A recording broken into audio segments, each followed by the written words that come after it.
Il y a un truc un peu dingue que je vois dans le monde de l'entrepreneuriat aujourd'hui, après presque 10 ans dans l'entrepreneuriat et avoir vu des milliers de projets passer ou accompagnés, c'est à quel point en fait euh, les entrepreneurs n'ont aucun processus de vente.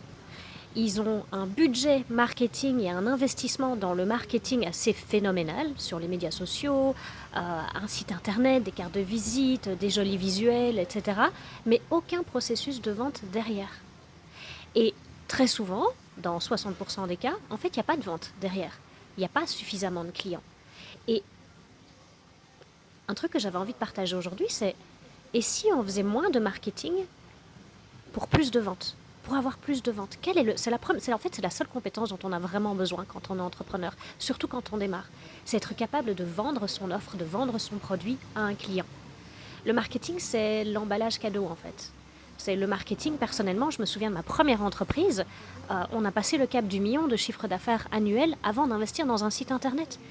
J'ai démarré par une offre, une liste de clients que je contactais, que j'allais visiter pour faire de la prospection, j'allais networker, etc. Mais il a fallu presque 2 ans, 3 ans, avant que je n'investisse dans des médias sociaux, un site internet, etc. Or, aujourd'hui, la majorité des entrepreneurs, ils commencent par quoi? Ils commencent par les médias sociaux. Ils commencent par se créer un site internet. Et on va dépenser des milliers d'euros pour se créer un beau site internet, des cartes de visite, des brochures, sans avoir derrière déjà une vue claire sur qui est mon client, quelle est mon offre, pourquoi est-ce qu'il ferait appel à moi, comment est-ce que je peux le contacter, comment est-ce que je peux connecter avec lui et montrer que par rapport à son besoin, je vais pouvoir l'aider. Ben non, en fait, on fuit cette partie vente parce qu'on la trouve dégueulasse, parce qu'on trouve que c'est sale, pour pouvoir s'investir dans le marketing en pensant que ben voilà, les clients vont venir automatiquement. Mais le problème aujourd'hui, c'est que tout le monde est sur les médias sociaux. Tout le monde a un site internet. C'est pas comme ça en fait qu'on se différencie. La différenciation, elle va se trouver dans qui tu es, dans ton produit, dans ton offre, mais elle va aussi se trouver dans ton approche.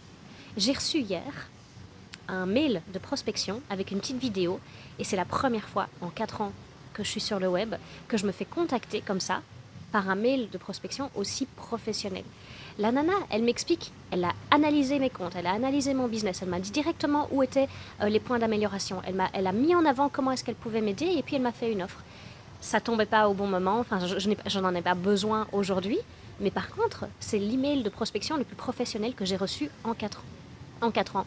Et souvent, en fait, on n'ose pas prospecter parce qu'on a peur d'être rejeté, on a peur du non. Mais j'ai envie de dire, si vous avez peur de parler, d'aller approcher des personnes pour parler de ce que vous avez à proposer, ne vous lancez pas dans l'entrepreneuriat.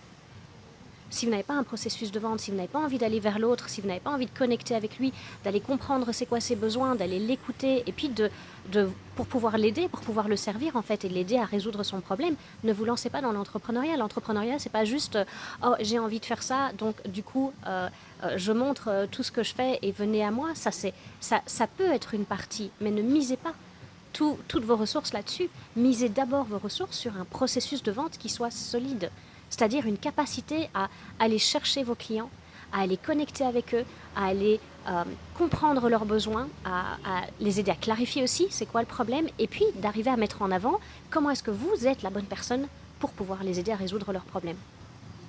Dis-moi comment ça résonne pour toi.